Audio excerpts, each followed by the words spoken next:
ज्योतिष शास्त्र में नव ग्रहों को बहुत ही अहम माना जाता है। इन्हीं ग्रहों की चाल के कारण सभी राशियों के जीवन पर पॉजिटिव या नेगेटिव प्रभाव पड़ता है। मनुष्य के जीवन में ये नौ ग्रह बहुत ही अहम रोल निभाते हैं। यह सभी नवग्रह हर एक व्यक्ति के जीवन में किसी न किसी क्षेत्र पर अपना प्रभाव डालते हैं, जैसे शिक्षा, ज्ञान, धन, लाभ, हानि। इनमें से दो पाप ग्रह है, राहु और केतु। ये सबसे अधिक अशुभ फल देने वाले माने जाते हैं। लेकिन क्या आप जानते हैं राहु और केतु असलियत में कौन है? समुद्र मंथन के समय जब सवर भानु नाम का दैत्य अमृत पान करने के लिए अपना रूप बदलकर देवताओं के बीच बैठ गया, तो सूर्य और चंद्र ने उसे देख लिया और मोहिनी का रूप धरकर अमृत पिला रहे विष्णु जी से सब बता दिया। श्री हरि ने सुदर्शन चक्र से सवर भानु का सिर धड़ से अलग कर दिया, लेकिन अमृत की कुछ बूंदें पीने के कारण उस दैत्य के शरीर के दोनों भाग जीवित रहे। राक्षस के सिर वाला हिस्सा राहु और धड़ केतु कहलाया। स्कंद पुराण के अवंती खंड के अनुसार सूर्य और चंद्रमा को ग्रहण का दंश देने वाले ये दोनों छाया ग्रह उज्जैन में जन्मे थे।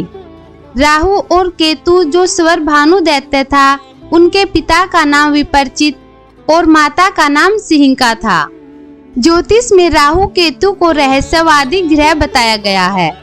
अगर ये किसी की कुंडली में गलत स्थान पर हो तो व्यक्ति को मृत्यु के समान दुख देते हैं, और अगर ये पाप ग्रह किसी पर प्रसन्न हो जाए तो उसे जमीन से आसमान तक पहुंचा देते हैं।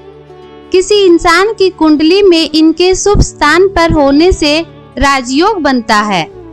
राहु भौतिकवादी चीजें देने में अधिक शक्तिशाली है और केतु आध्यात्मिकता और वैराग्य देने में अधिक शक्तिशाली है। राहु केतु छाया ग्रह हैं। शास्त्रों में राहु को सर्प का सिर और केतु को पूंछ बताया गया है। इन ग्रहों के कारण खतरनाक योग बनते हैं, जैसे पितर दोष, काल सर्प दोष, गुरु चंडाल योग, अंगारक योग, ग्रहण योग और कपट योग इसमें शामिल हैं। राहु केतु क्रूर ग्रह माने गए हैं। कहते हैं यदि कुंडली में इनकी दशा खराब हो जाए तो जीवन की मुश्किलें दिन प्रतिदिन बढ़ जाती हैं। कहते हैं कि कुंडली में यदि राहु केतु खराब या अशुभ अवस्था में हो तो 42 साल तक व्यक्ति परेशान रहता है।